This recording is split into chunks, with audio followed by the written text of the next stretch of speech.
So Goodell in 1920 described the different stages of general anesthesia by referring to a anesthetic ether. So ether को inject किया उन्होंने क्या किया ether को inhale ether was introduced through inhalation route in a patient and he described the different stages of anesthesia. So stage 1, now stage 1 is nothing but the it is known as a stage 1 is known as a stage of analgesia. Stage of analgesia, stage 1 को क्या बोलते हैं stage of analgesia. Okay, now this stage start from inhalation of your anesthetic agent to the loss of consciousness. Okay, so the time span from inhalation of anesthetic agent up to the loss of consciousness. So this stage is nothing but the stage of analgesia. As the name indicates, नाम ही दिया है stage of analgesia. So what will be there? So there is a loss of pain sensation in this. So this stage, okay, stage start from the inhalation of anesthetic agent up to the unconsciousness. And why there is an okay? So there is a gradual depression of cortical centers, sensation of hotness, मतलब sensation of okay falling, suffocation or visual auditory aberrations. So cortical centers will be depressed. आपके CNS में जो cortical centers थे, cortical centers वो depress हो जाएंगे. Sensation of hotness, okay, then you falling, then suffocation और visual auditory aberrations, ये सब क्या होगा, इसका सेंसेशन चला जाएगा. Analgesia is produced before the loss of consciousness. So in this stage, before the loss of consciousness, analgesia is there. Analgesia means loss of pain sensation. Now in this stage, you can perform a minor surgical operations like incision. Incision मतलब आपको कोई बहुत बड़ा जख्म है, उसको निकलना है तो incision. Incision of abscesses, then dental extraction, दांत निकलना है आपका, ओके. Obstetrical maneuver, मतलब ये प्रेगनेंसी में उसको डिलीवरी कर सकते हो in the stage one only. Okay, so this stage start from inhalation of anesthetic agent up to the loss of consciousness and due to gradual depression, क्योंकि ये सब के anesthetic agents they are nothing but they are the seen as depressant drugs, they will depress your sinus. So gradual depression of cortical centers, loss of sensation of temperature, touch, pain, falling, suffocation and visual auditory aberrations. This visual auditory aberrations means loss of that sensation. Then analgesia is produced before the unconsciousness. Minor surgical procedure like incision of abscesses, dental extraction, obstetrical maneuver, ये थोड़े से operation छोटे छोटे कर सकते हो. कोई जख्म आपको क्लीन करना है या फिर कोई आपका रिमूव करना है छोटे से जख्म, या फिर आपका डेंटल एक्सट्रैक्शन, दांत निकालना है. ऑब्स्टेटिकल मैन्यूवर मतलब कोई प्रेग्नेंट लेडीज है उसका डिलीवरी करना है. स्टेज 1. ओके, और stage 2 is nothing but the stage of delirium. Stages का नाम भी पूछा है, वह बहुत इंपॉर्टेंट है. Second stage of your general anesthesia, stage of delirium. First stage is nothing but the stage of anesthesia. Second stage is nothing but the stage of delirium. Why it is known as a delirium? So now this stage start from the loss of consciousness to the surgical anesthesia. ठीक है, third stage आता है surgical anaesthesia. तो ये 2 number का stage जो है stage of delirium, it will start from the loss of consciousness up to the stage of anaesthesia. Now why it is known as a delirium? Okay, why it is known as a delirium? So this stage is associated with, this stage is related with, this stage is associated with, this stage is related with, this stage is related with excitement, shouting, increase in the muscular activity, okay, then building tachypnea. Tachypnea means increased breath rate, hyperventilation. Now why this is happening? So in the very first stage क्या होगा? So anesthetic agent आपके body में जाएगा. There is inhalation of anesthetic agent. So what will happen? So it will start depressing your sinus.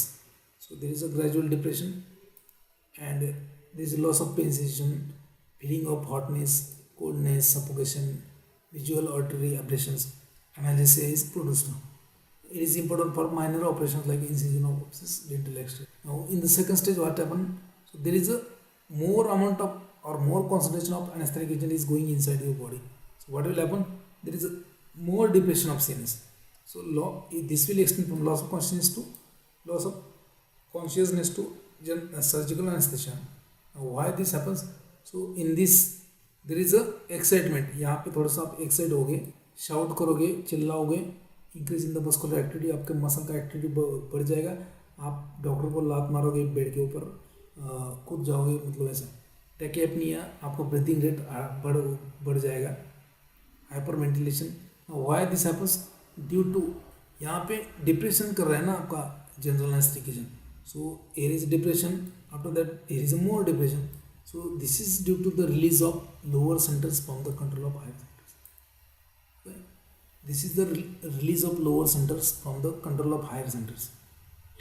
Lower centres आपके cerebrum में हो गए, periphery में हो गए, हायर सेंटर्स कहाँ पे हो गए, मिडिल ऑफ लंगोटा में.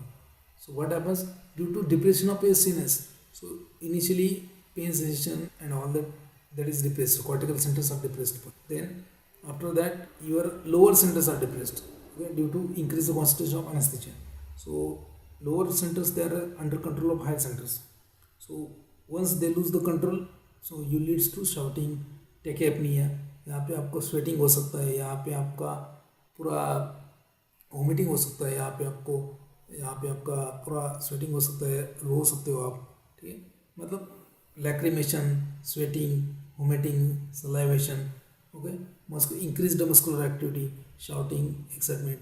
That's why it is known as a stage of delirium.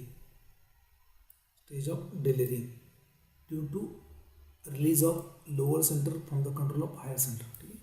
Now, stage 3 is known as a stage of surgical anesthesia. Stage 3 is known as a stage of surgical anesthesia. Now, what will happen? Okay, so as the concentration of anesthetic agent is again increased, है ना, धीरे धीरे increase हो रहा है ना concentration anaesthetic का. Loss of reflexes of skeletal muscle, loss of reflex of skeletal muscle, मतलब जो बोला था रिफ्लेक्स, जैसे नी रिफ्लेक्स है, नी के ऊपर अगर वो उसने मार दिया डॉक्टर ने, तो आपका नी क्या होता है, फड़क से, है ना, खड़ा हो जाता है, मतलब फ्लेक्जन होता है उसका, flexion. So loss of that reflex of skeletal muscle is there. Skeletal muscle relaxation is there. आपका स्केलेटल मसल क्या होगा, रिलैक्स होगा, उसका टोन जो है ना वो कम हो जाएगा. So there is relaxation of your skeletal muscle. और this stage 3 is divided into 4 planes. This stage 3 और stage of surgical anaesthesia is divided into 4 planes. Okay, surgical process is carried out in the plane second of this stage. ये third stage जो है plane में divide किया जाता है, first plane, second plane, third plane, fourth plane, मतलब depending upon the depression कौन से रिफ्लेक्सेस गायब हो गए उसके ऊपर. और plane first is known as a plane first, presence of corneal reflex. Plane first में क्या है, कॉर्नियल रिफ्लेक्स होता है. कॉर्नियल रिफ्लेक्स मतलब कॉर्निया में अगर कॉटन का कुछ डालेंगे तो आपको फटाक से आप आईलिड बंद करोगे. Corneal reflex, presence of corneal reflex. Okay, but absence of conjunctival reflex यहाँ पे एब्सेंट है, absent of conjunctival reflex. Okay, then plane second means what, reflex of larynx is also absent. तो और ज़्यादा लॉस हो जाएगा तो बाकी जो रिफ्लेक्स है, लैरिंक्स मतलब आपके मुंह में लैरिंक्स जो होता है, वॉइस बॉक्स, उसका भी रिफ्लेक्स जाएगा. Plane 3 pupillary, okay, light reflex and corneal reflex are lost. Last में प्लेन 3 में क्या होगा, आपके पिपिल के ऊपर है ना लाइट अगर डालेंगे आप, होता है ना, डॉक्टर चेक करता है. So patients they used to check, so they used to focus a battery light on your eyes, so they used to check whether that eyes are responding to it or not, whether your pupil is, okay, whether pupil is you're dilating or it is a constricting. Bright light आपके आंखों पे आ गया ना तो आपका pupil constrict होना चाहिए, dim light है तो आपका pupil dilate होना चाहिए. So that is also a reflex that is checked by doctors. Now that reflex is lost in this plane 3. plane 3 में वो pupillary light reflex loss होगा, कॉर्नियल रिफ्लेक्स भी लॉस्ट होगा. Now plane 4 is known as a paralysis of intercostal muscle. There is a complete dilation of pupil and loss of all reflexes. Plane 4 में क्या है, paralysis of intercostal muscle. Intercostal muscle मतलब muscles responsible for the respiration. Intercostal muscle क्या होते हैं, सो आप जब सांस लेते हो ऊपर तो आपके पेट का जो डायफ्राम है वो शिफ्ट करता है आपकी लंग्स को, छोड़ देते हो. So they are known as intercostal muscle of respiration. So there is a paralysis of muscle of respiration in this plane 4 to increase the concentration of your anesthetic agent. And pupils are dilated. आपका pupil क्या होगा, dilate होगा, बड़ा हो जाएगा. मतलब जैसे मुर्दा होता है ना, मुर्दा, तो देखो मुर्दे के ऊपर देखो आप, जो कोई लाश है, लाश को देखो, उसका pupil बड़ा होता है, कुछ देख नहीं सकता हो लेकिन बड़ा है, बड़ा हो गया. सो लाश के जैसे आपका pupil डायलेशन होगा. देन लॉस ऑफ रिफ्लेक्स, आपका सब रिफ्लेक्स लॉस होगी. नाउ इसके बाद में लास्ट स्टेज आता है, stage number 4. Stage number 4 is known as respiratory paralysis. Respiratory paralysis, stage number 4, stage of respiratory paralysis. So respiratory arrest, आपका रेस्पिरेशन बंद हो जाएगा. Respiratory arrest, paralysis of respiratory muscle. Okay, paralysis of intercostal muscle is there. In this, okay, in modern medicine practice or in the modern practice of anesthesiology, this stage never comes. ये stage आती ही नहीं है, क्योंकि आजकल क्या है, balance anaesthesia होता है. ये स्टेजेस आती ही नहीं. ये स्टेज पहले उस टाइम पे जब डिस्कस किया था तब आए थे. ओके, ऐसा ऐसा ये होता है. ग्रेजुअल डिप्रेशन जैसे जैसे बढ़ेगा वैसे वैसे है ना आपका. जैसे जैसे जैसे मान लीजिए एक एग्जांपल बोलता हूँ, जो ड्रिंक वगैरह करते हैं उनके लिए फॉर एग्जाम्पल. तो आपने क्या किया, 30 ml ले लिया. 30 ml ले तो क्या होता है, आपको थोड़ा ओके ओके होता है, आप कुछ नहीं होता ज़्यादा. ठीक है, थोड़ा बहुत गर्मी महसूस होती है और ओके ओके चल रहा है. 60 ml ले लिया और 30 ले लिया, क्या होता है, फिर आप हिलने लगते हो, हिलने डुलने लगते हो. आपका कंट्रोल लॉस हो रहा है थोड़ा थोड़ा बैलेंस का. ठीक है, हिलने डुलने लगते हो. ठीक है, और आपका पिपल साइज बड़ा होता है, रेडनेस आ रहा है आइज में. ठीक है, मतलब ये सिम्टम्स जैसे जैसे अल्कोहल लेवल बॉडी में बढ़ता है. ठीक है, आपने 90 ले लिया और 30 ले लिया. ठीक है, 30 60 90 ले लिया तो क्या होता है, फिर आप खड़े भी नहीं होते पाते प्रॉपरली. ठीक है, आप खाते खाते आपका हाथ उधर जा रहा है, इधर जा रहा है. ठीक है, मतलब रिफ्लेक्स कोऑर्डिनेशन कम हो रहा है, मसल का काम कम हो रहा है. ठीक है, लाइक दैट. अगर आपने पूरा एक हाफ क्वार्टर मार लिया तो क्या होता है, फिर आप बैठे बैठे गिर जाते हो, है ना, नींद आती है आपको. ठीक है, और आपको किसी ने टच किया तो भी समझता नहीं आपको. और ज़्यादा पूरा क्वार्टर मार लिया आपने तो आप पड़े रहते हो. फिर आपको आपका यूरिन आपके पेट में ही पास हो रहा है. मतलब रिफ्लेक्स जो है, यूरिन का रिफ्लेक्स, सभी रिफ्लेक्स क्या होता है, लॉस्ट हो रहा है आपका. So as like that. ठीक है, जैसे वो एग्जाम्पल है, वैसे जैसे आपका एनेस्थेटिक एजेंट इंट्रोड्यूस हुआ बॉडी में तो इनिशियली आपके पेन सेंसेशन जाएगा. इनिशियली आपका पेन का, टच का सेंसेशन जाएगा. ठीक है, ग्रेजुअल डिप्रेशन करेगा वो सीनेस का, कॉर्टिकल सेंटर्स का डिप्रेशन करेगा, ये पेन वगैरह सब लॉस हो जाएगा आपका. ठीक है, उसके बाद में और ज़्यादा एनेस्थेटिक एजेंट अगर बॉडी में उसका कॉन्सेंट्रेशन बढ़ गया तो क्या होगा, स्टेज सेकंड डेलिरियम. तो loss of lower centre from the control of higher centre. तो यहाँ पे शाउटिंग होगा आपको, है ना, मसल का एक्टिविटी बढ़ जाएगा, रेस्पिरेशन बढ़ जाएगा, टैकिपनी है, सलाइवेशन होगा आपको, लैक्रिमेशन होगा. ठीक है, वोमिटिंग होगा.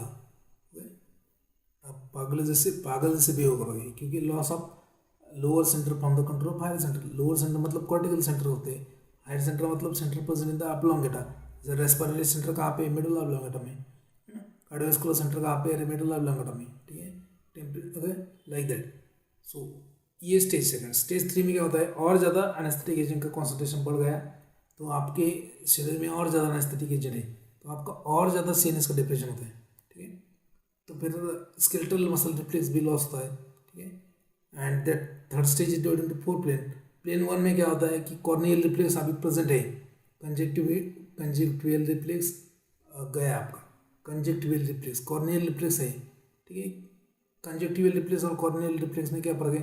कंजक्टिवा मतलब आपके आईलिड के अंदर जो आपका, आप जो आप ड्रॉप डालते हो वो कंजक्टिवा है, वहाँ पे अगर टच किया तो ब्लिंकिंग करते हो आप आइस का.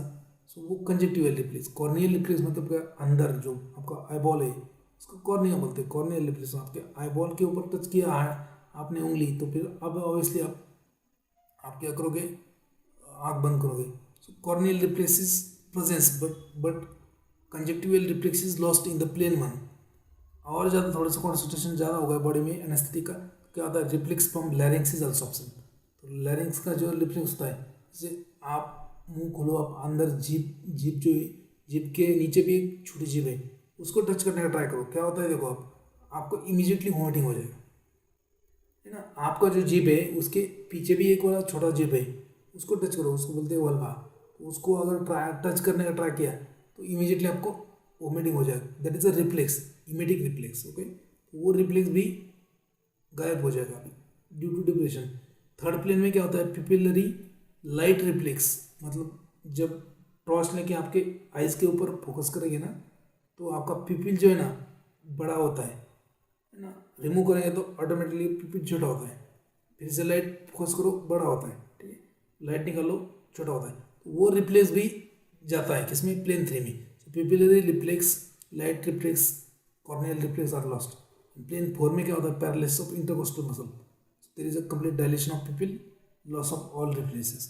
लास्ट स्टेज होता है respiratory paralysis, complete paralysis of your intercostal muscle, respiratory arrest, यहाँ पे आपका रेस्पिरेशन खत्म हो जाएगा, रेस्पिरेशन बंद हो जाएगा, और जो होता है ना मॉनिटर वहाँ पे 0 आ जाएगा, ठीक है, तो रेस्पिरेशन 0 हो जाएगा आपका। एंड उसके बाद में आपके पेरेंट्स को फोन किया जाएगा कि आपका जो सुपुत्र है ही इज़ नो मोर, ठीक है, respiratory paralysis. Modern anaesthetic practice में ये नहीं होता है, मॉडर्न एनेस्थेटिक प्रैक्टिस में बैलेंस एनेस्थीसिया यूज़ किया जाता है, सब कुछ बैलेंस से ही होता है, मतलब ये स्टेज वगैरह पुराने डिस्क्राइब हुए किए हुए बाय रेफरिंग टू ईथर। आजकल ये स्टेज ने स्टडी के लिए इम्पोर्टेंट है, आपके लिए स्टडी तो करना है आपको, there is no other way, because they are going to ask you question. For example एक क्वेश्चन आया था, surgical operation is carried out in the following, ठीक है, ऑप्शन ए स्टेज 1 और stage 1, stage 2, option C stage 3 plane 1, option D stage 3 plane 2। तो ऐसा question आता है आपको, ठीक है, या फिर आपको match the following stage of general anaesthesia with their description. Stage 1 क्या है, एनाल्जिया, स्टेज 2 क्या है, डेलिरियम, स्टेज 3 क्या है, stage of surgical anaesthesia, stage 4 क्या है, respiratory paralysis.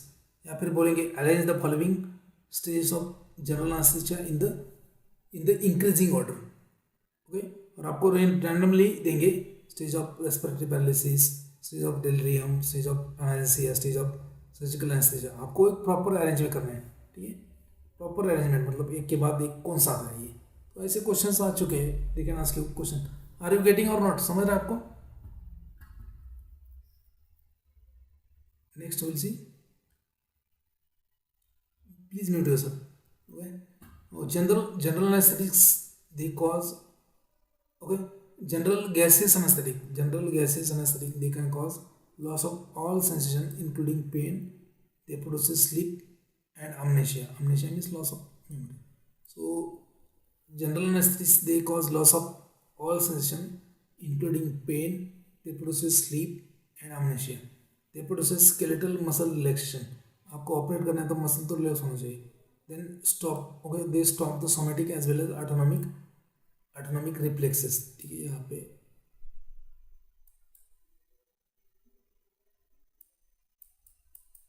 Reflexes, they stops all the reflexes, presence है यहाँ। सो जनरल एनेस्थेटिक्स क्या करते हैं, basically they are the drugs which produce the loss of all sensation including pain, they will produce you sleep and amnesia, skeletal muscle relaxation, okay, they will stop the somatic as well as autonomic responses with the reversible loss of consciousness, ठीक है, reversible याद रखो, reversible loss of consciousness.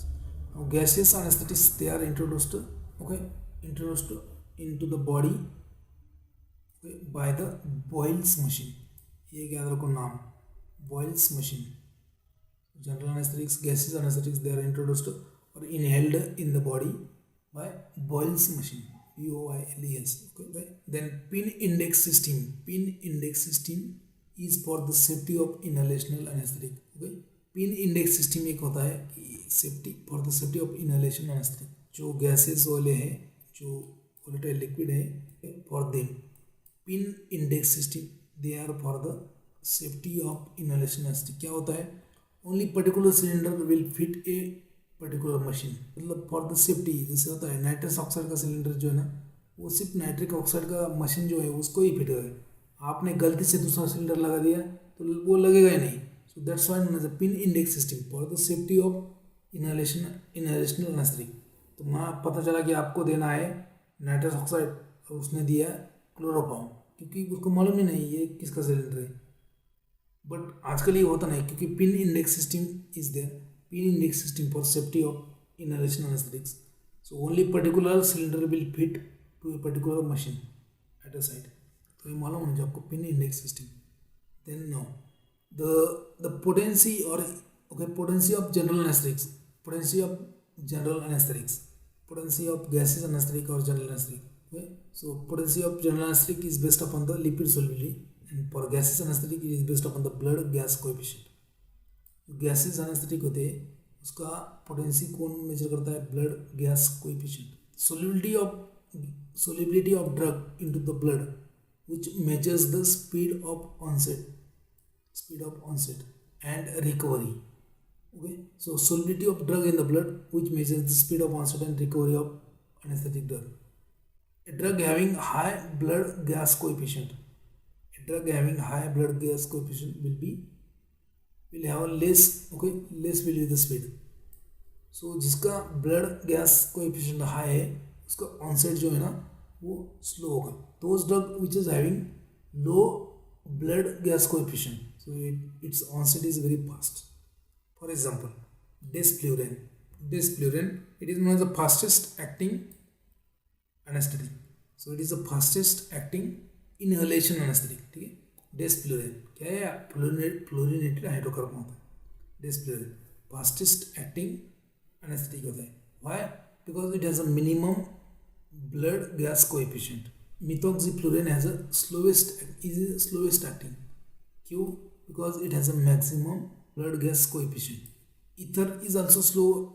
It has a slow onset of action as it has a high blood gas coefficient. ठीक है, blood gas coefficient समझ में आ लगा? ये समझ में आया क्या? Blood gas coefficient. येस और no?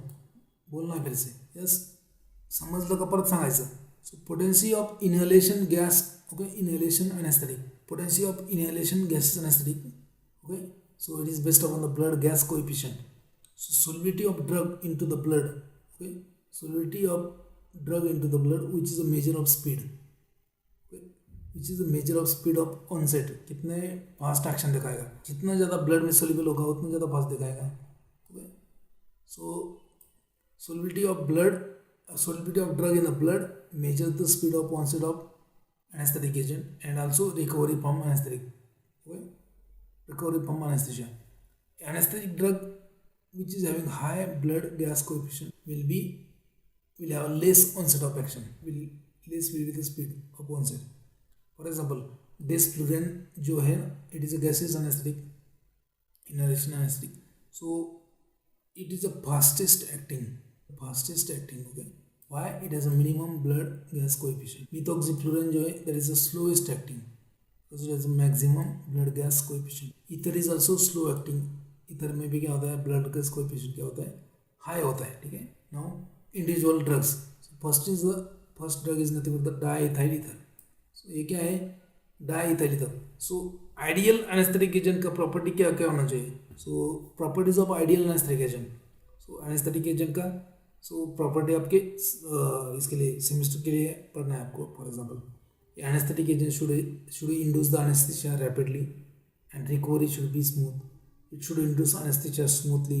It should be non irritant. ठीक है, वो फिर आप बहुत सारा आता है उसमें. It should not produce a stage of delirium. ठीक, कैसा पॉसिबल है? बोलने के लिए तो कुछ भी बोल सकते हो.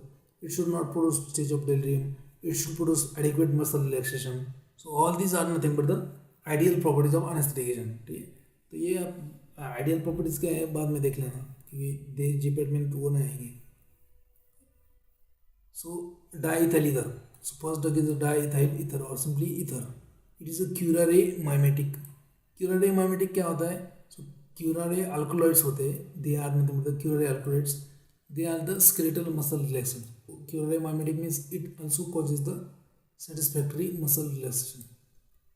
Ether is inflammable. Inflammable होता है, आग पकड़ लेता है ये. Inflammable and explosive also. Explosive भी होता है and also irritant होता है. It will irritate your respiratory system. ठीक है, एक ही लाइन में बहुत सारा information. It is a curare mimetic. It will produce adequate muscle relaxation. It is inflammable and explosive and also irritant. It has a cross tolerance. मैंने बोला था क्रॉस टॉलरेंस क्या होता है. टॉलरेंस जब देखा था आपने, suppose you are tolerant to a one particular class of drug, so there are chances of that you may become a tolerant for another class of drug which is having similar chemistry. ठीक है, suppose आप अगर alcohol को tolerant हो तो ether को भी tolerant हो जाएगा. सो it is called cross tolerance with the ethyl alcohol. May cause convergence specially in the children, ये इसका डिसएडवांटेज है। ठीक है, बाकी हैलोथेन, नेक्स्ट है हैलोथेन। सो हैलोथेन का ड्रॉबैक होता है, it increases the intracranial tension due to vasodilation in the cerebrum, ये सेरेब्रल ब्लड वेसल को डायलेट करता है एंड इंट्राक्रैनियल प्रेशर बढ़ता है। It is a microsomal enzyme inducer, microsomal enzyme inducer होता है ये। It can cause hypotension due to cardiac arrhythmia, it can cause hypotension and cardiac arrhythmia, and not due to, it can produce hypotension and cardiac arrhythmia, which is a major drawback of this halothane. It is a bronchodilator, याद रखो, it is a bronchodilator, but it is a hepatotoxic. Question आता है इसके ऊपर, halothane is a hepatotoxic, इसके ऊपर question आ चुका है। Then N-fluorine, isoflurane, substituted halogenated hydrocarbon. It can decrease the myocardial contraction rate, that is a myocardial contractility. Okay, so isoflurane ये N-fluorine हो गए, except isoflurane. N-fluorine has a highest respiratory depression property. Both are the non-inflammable. They are a good muscle relaxant, and they are considered as a near to ideal anesthetic agent. They are preferred in the neurosurgery. याद रखो, they are preferred in the neurosurgery. Question इसके ऊपर आ चुका है, ये बाद में भी आपको लाइन आएगी। So particularly isoflurane preferred in the case of neurosurgery. Ethyl chloride next है, it is locally used as a spray for local anaesthesia. Next आता है trichloroethylene, it is a potent analgesic, advocate muscle relaxation करता है। It is used as a self medication analgesic during the labour in the form of intermittent inhalation. Trichloroethylene जो है ना, तो वो delivery के टाइम पे ये सेल्फ एडमिनिस्टर करते हैं, पहले ज़माने में करता, अभी नहीं, अभी कौन नहीं करता। नेक्स्ट आता है आपका ये जो है वोलेटाइल लिक्विड्स है, all these are nothing but the volatile liquids. Okay, now gaseous anaesthetic, in that you have first nitrous oxide and N2O, इसका फॉर्मूला क्या होता है, N2O, nitrous oxide. It is known as a laughing gas due to, क्यों बोलते हैं due to, it produces the delirium stage, it produces the delirium in the, जो nitrous oxide है, it produces the excitement and delirium. तो delirium करता है, और second stage of your anaesthesia. Delirium में क्या है, अगर कोई आपको नाइट्रस ऑक्साइड दिया है और आप डेलिरियम में गए और आपके सामने कोई हंसा, आप कंटिन्यूसली हंसते रहोगे। That's why it is known as a laughing gas. So it produces the excitement and delirium, and that's why it is a laughing gas. याद रखो। Okay, commonly used together with the oxygen and ether. ये क्या करता है, oxygen ether के साथ में दिया जाता है, ऑक्सीजन एंड ईथर के साथ में दिया जाता है। And that technique is known as GOE technique. G मतलब क्या है, जी मतलब गैस, कौन सा गैस, नाइट्रस ऑक्साइड। ओ मतलब क्या, ओ मतलब ऑक्सीजन। ई मतलब क्या, ई मतलब ether. So it is given by GOE technique. 80:20 mixture, 80:20 mixture of nitric oxide and oxygen can be used for the anesthesia.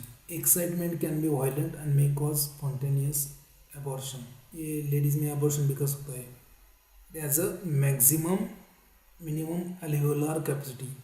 It has a minimum alveolar capacity, and that's why it is a least potent होता है।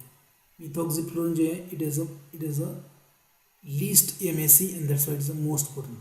Methoxyflurane का है most potent है, क्यों है, उसका minimum alveolar concentration जो है वो क्या है, कम लगता है। सो मतलब ड्रग कम लग रहा है एनेस्थेसिया के लिए, ये क्या लग रहा है, minimum alveolar concentration of nitric oxide जो है वो ज़्यादा लग रहा है। So that's why. Next, all gaseous anesthetic agent, all general anesthetic agents cause, all gaseous general anesthetic agents they cause respiratory depression. जितने भी gaseous general anesthetic agent है, they can cause respiratory depression, and it is maximum with the N-fluorine. N-fluorine causes the maximum respiratory depression. Okay, देखिए Ntox क्या होता है, इसके ऊपर question आ चुका है।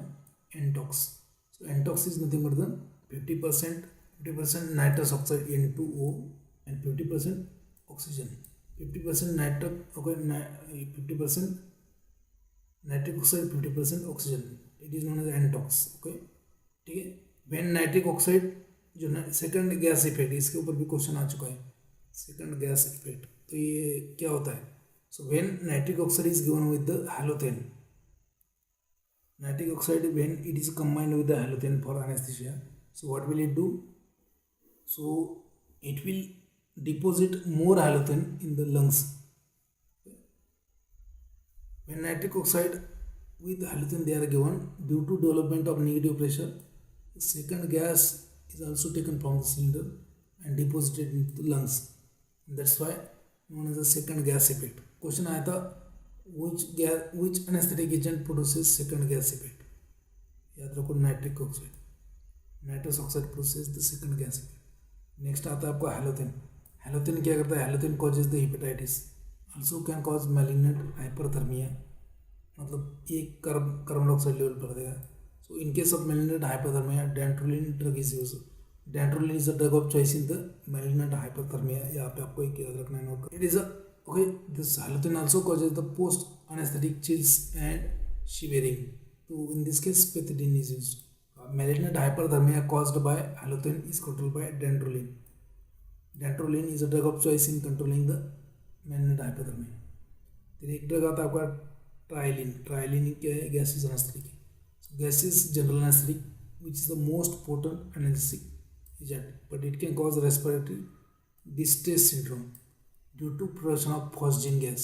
कि जब ये ट्राइलिन जब इंट्रोड्यूस किया जाता है एयर के साथ में, तो उसका डिकम्पोजिशन होते हैं, उसका decomposition will be there and there is a production of this phosgene gas, and that's why it causes the respiratory distress syndrome, acute respiratory distress syndrome.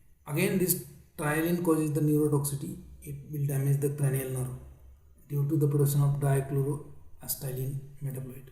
xenon जो होता है, xenon it is a noble gas, it is a, you can say it is a ideal anesthetic agent. So it is near about all properties of, it has a near about all properties of ideal anesthetic agent, but it is expensive and having lowest blood gas coefficient.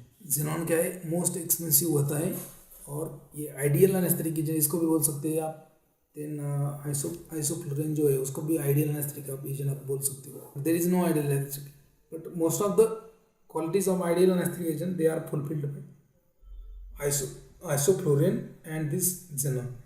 Most of the qualities of ideal anesthetic agent they are fulfilled by this xenon and isoflurane। ठीक है, तो आपको ये दो याद रखना है।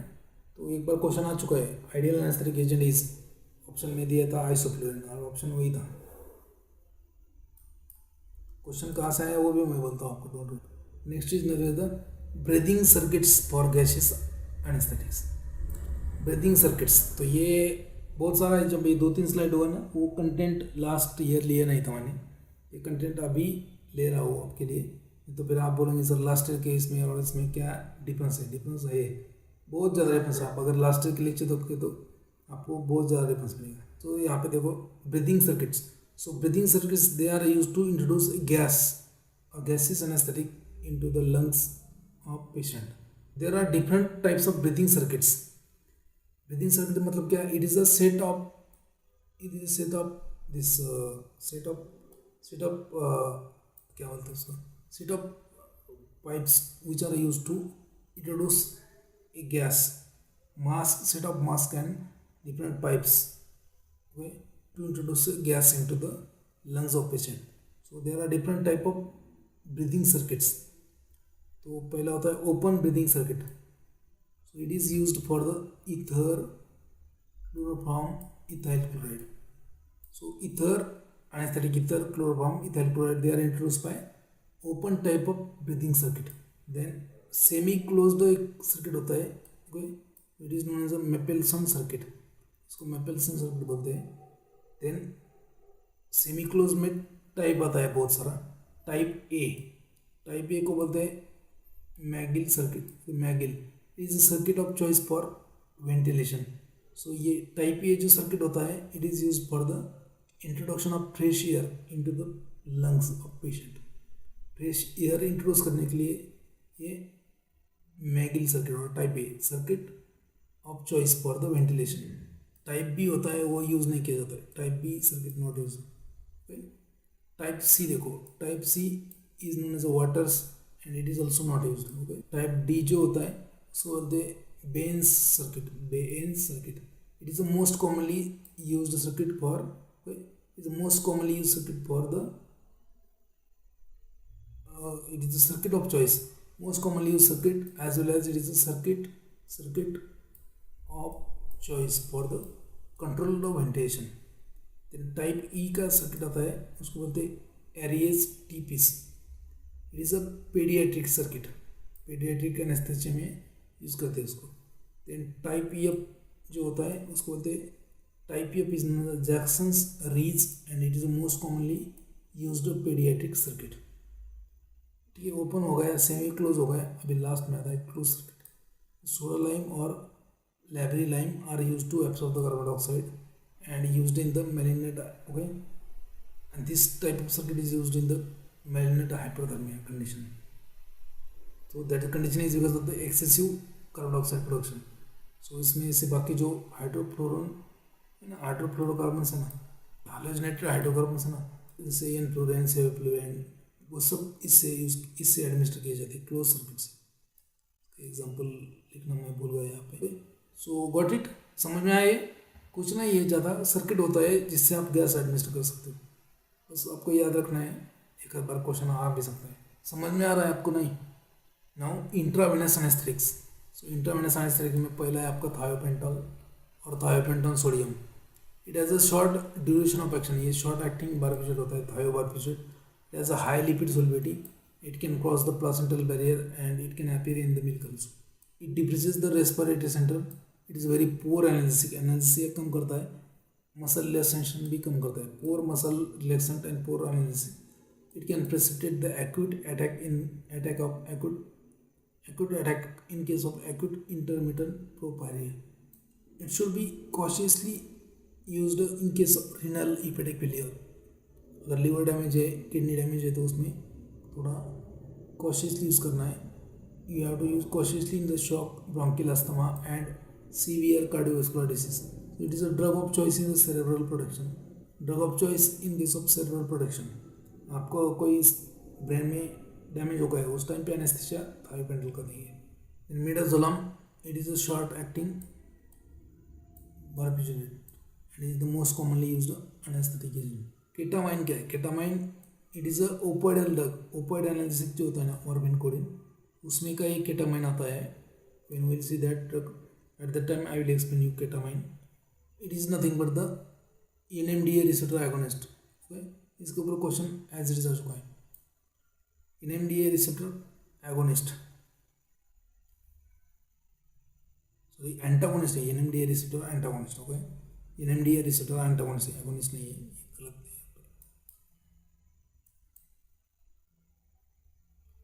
Ketamine is a NMDA receptor antagonist. It produces the dissociative anesthesia. Dissociative anesthesia क्या होता है?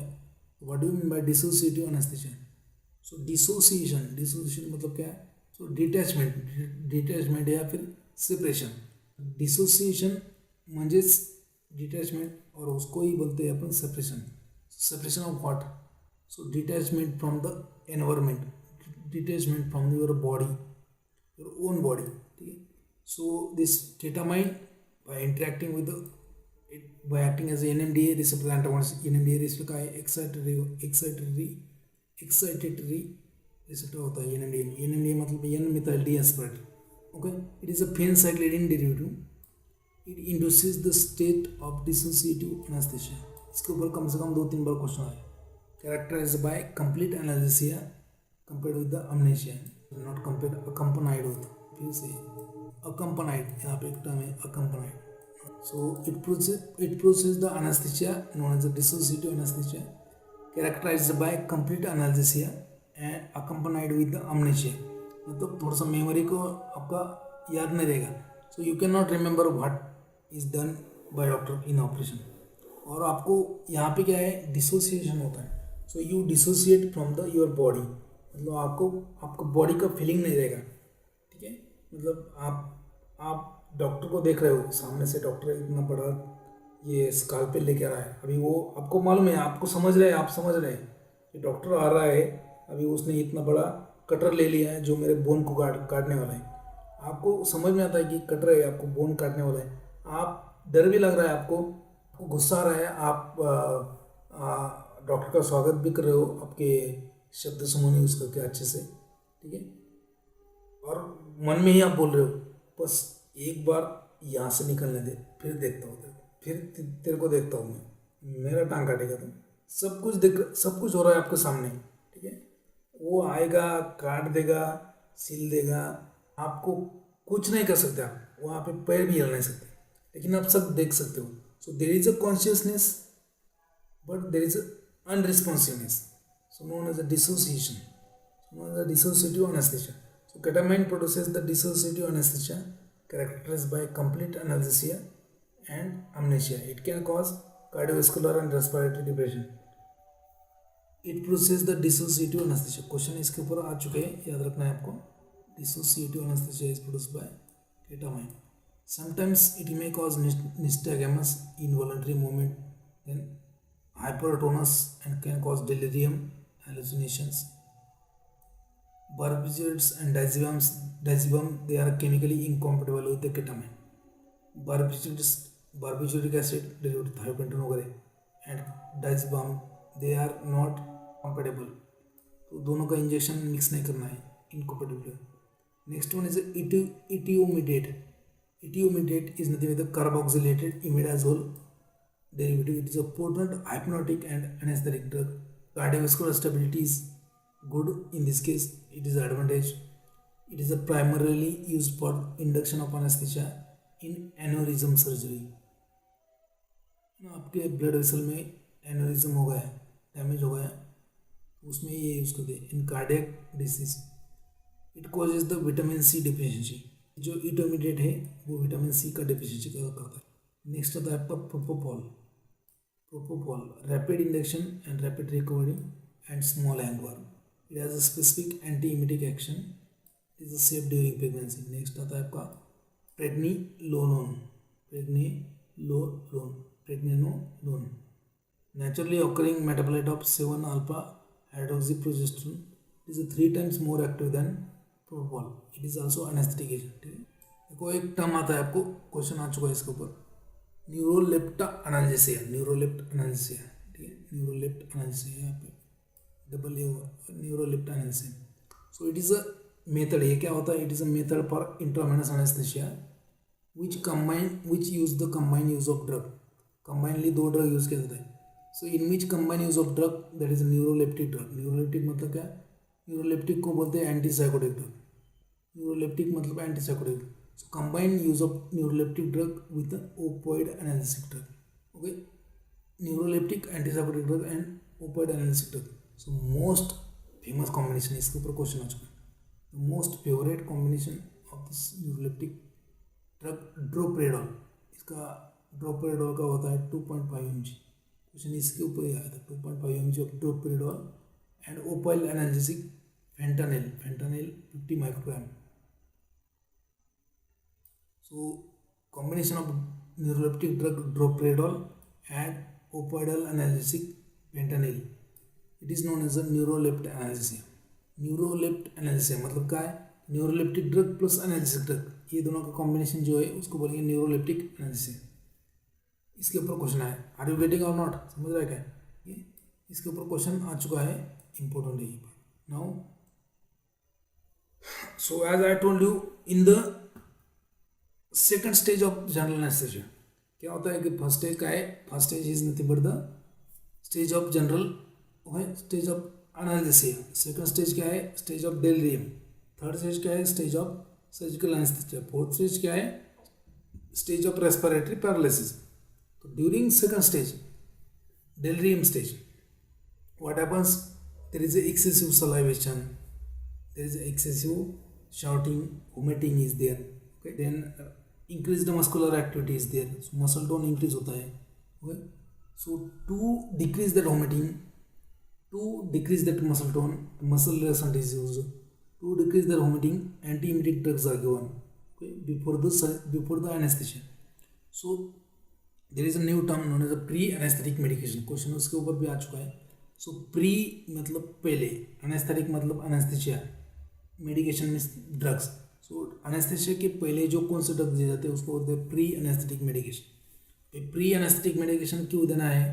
क्योंकि एनेस्थेशिया में एक सेकंड स्टेज जो होता है, अभी इतना नहीं लेकिन होता है वो, कि वोमिटिंग होगा, ब्लड प्रेशर बढ़ेगा, या फिर आपका स्केलेटल मसल कॉन्ट्रैक्शन होगा, या फिर आपको प्रॉपर एनालिसिया नहीं आएगा, या फिर आपको एंजाइटी होगी, है ना। ऑपरेशन है मेरा आज, पेशेंट वैसे ही घबराता है। सो उसको क्या करते हैं, उसको मालूम ही नहीं होने आपका ऑपरेशन है ना आज, तो सबसे पहले सुबह सुबह आके, उसको क्या मालूम डॉक्टर कौन सा इंजेक्शन कर रहा है, सुबह सुबह आके एक डाइज़ीबम लगा देंगे उसको।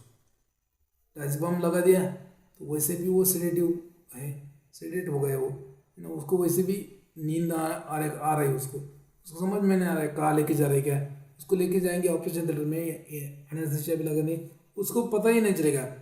सो to induce the anesthesia smooth, to control the anesthesia smoothly, to achieve the adequate muscle relaxation, to decrease the anxiety of patient. Okay, certain drugs are used, certain drugs are administered before the anesthesia, known as a pre-anesthetic medication. Okay, known as a pre-anesthetic medication. So it is done for, why pre-anesthetic medication is done? So it is done for sedation, to reduce the anxiety and apprehension, to obtain an adequate additive or synergistic effect, to counteract the certain adverse effect, like certain adverse effect of anesthetic drug like salivation, bradycardia, vomiting, to relieve pre and post operative pain, to suppress the respiratory secretions, to reduce the reflex excitability of muscles. Now what kind of drugs used in the pre-anesthetic medication? Question आता है इसके ऊपर। So opioidal analgesic, like for example morphine, buprenorphine, pethidine, to achieve the adequate analgesia. ठीक है, ये क्या है analgesic, तो to achieve adequate analgesia. Now sedative and tranquillisers, sedatives and tranquilliser, sedatives and tranquillisers for example diazepam, nitrazepam, phenothiazine, butyrophenone. Okay, ये क्यों आता है सेडेटिव्स? टू टू डिक्रीज हो गए, टू पेशेंट का जो एंजाइटी है, to reduce the anxiety, okay, to reduce the apprehension of patient, sedative and tranquillisers they are used. Okay, then anti muscarinics like atropine, glycopyrrolate, neostigmine. तो glycopyrrolate तो famous है, ये हर एक एनेस्थीसिया जब होता है, ऑपरेशन होता है, ग्लाइकोपाइरोलेट तो 100% ये एक 2.5 ml का इंजेक्शन होता है, तो ये तो 100% उसमें होता है। और एट्रोपिन, ग्लाइकोपाइरोलेट और neostigmine, why they are given? So these are nothing but the anti muscarinic and they will prevent the all the secretions. तो सिक्रेशन नहीं हुआ है, नहीं तो उधर ऑपरेशन चल रहा है तो आपने क्या कर दिया, 1-1.5 लीटर यूरिन कर दिया वहाँ पे टेबल के ऊपर, है ना। आपका ऑपरेशन चल रहा है, वहाँ पे आपने क्या कर दिया, आपके घर वाले डायपर लगाना भूल गए आपको, आपने वहीं पे ही कर दिया, सब डॉक्टर लोग भाग गए वहाँ से, आपने कुछ बिरयानी वगैरह खाया हुआ। तो ऐसा ना हो इसलिए क्या है, so anti muscarinic drugs are given, atropine, glycopyrrolate, neostigmine, they will reduce your GIT peristalsis, they will reduce your, they will cause urine retention during operation. तो ऑपरेशन होने तक आप कुछ छोड़ नहीं सकते आप है ना। तो फिर एंटीमेटिक क्यों देते हैं? To prevent the vomiting. So metoclopramide, phenothiazines, promethazine and ये trimethobenzamide, cyclizine, so they are given as antiemetic drug before the anesthesia. That's why pre-anesthetic medication. Then again, drugs administered during anesthesia. During anesthesia में जब anesthesia देर चल रहा है तब कौन से drug देंगे? Succinylcholine to achieve the skeletal muscle relaxation. D-tuberculin क्या है? क्यूरारेल्कोडाइड। ठीक, सक्सिनिल कोलिन क्या है?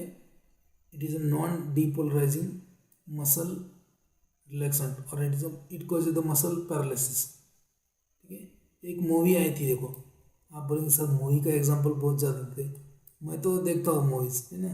एक मूवी आई थी अभी, मूवी का नाम है फैंटम। देखा है किसने फैंटम? फैंटम देखा है क्या?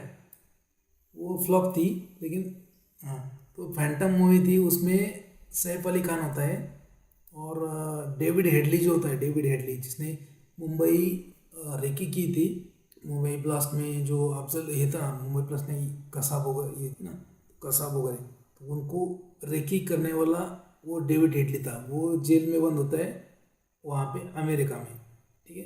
तो ये अपना ये फैंटम कौन, सैफ अली खान वहाँ पे जाता है, वहाँ पे जेल में उसका जेल में रहता है उसकी जेल में, और फिर एज अ प्रिजनर वहाँ पे रहता है।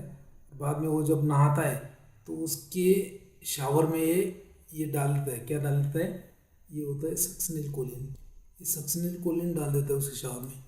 ये क्या करता है succinylcholine? It is a non depolarising muscle relaxants. जैसे ये it is also known as a contact poison.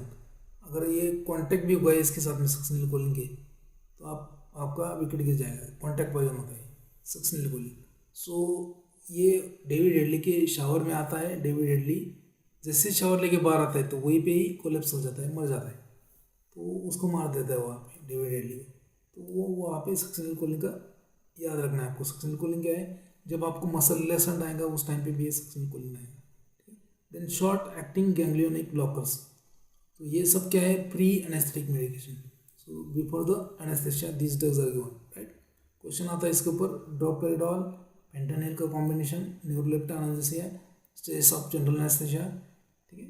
Then pre anaesthetic medication देखो यहाँ पे, प्री एनेस्थेटिक मेडिकेशन सेडेटिव और anti anxiety drug, okay, diazepam, lorazepam, promethazine, opioidal drugs to achieve adequate analgesia, morphine, pethidine, okay, anticholinergic drugs like atropine, hyoscyamin, glycopyrrolate, neuroleptics, example chlorpromazine, triflupromazine, haloperidol, okay, gastric acid suppressant एक अपने यहाँ पे रेंटेडिन, फैमोटिडिन, तो ये तो आजकल use नहीं करते, लेकिन ये दोनों यूज़ करते हैं।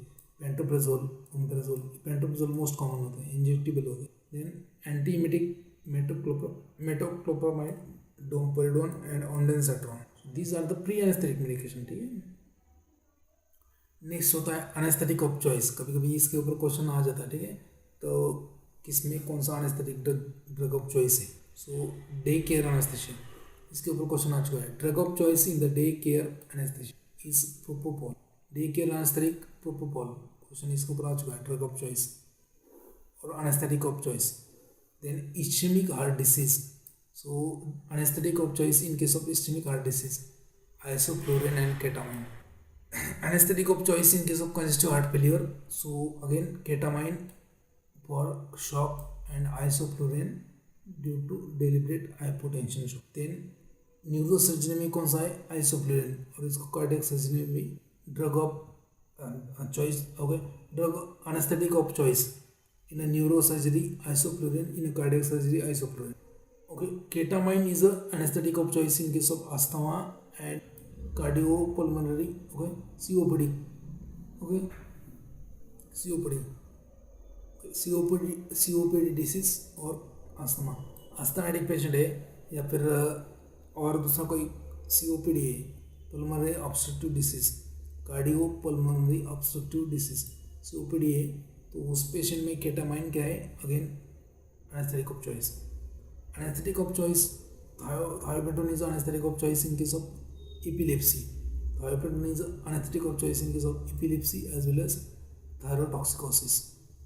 Okay. Etomidate is an anesthetic of choice in case of aneurysm surgeries with cardiac disease. कभी कभी इसके ऊपर क्वेश्चन आता है, आपको एक बार आ चुका है।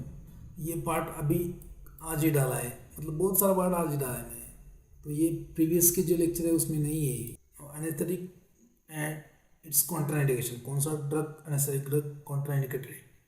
तो nitric oxide is a contraindicated in case of pneumothorax and volvulus, halothane is a contraindicated in case of phaeochromocytoma, ether is contraindicated in case of diabetes patient because ether क्या करता है? हाइपरग्लाइसीमिया करता है।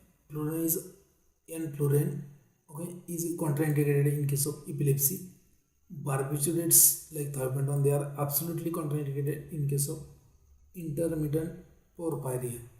तो ये कॉन्ट्राइंडिकेशन है.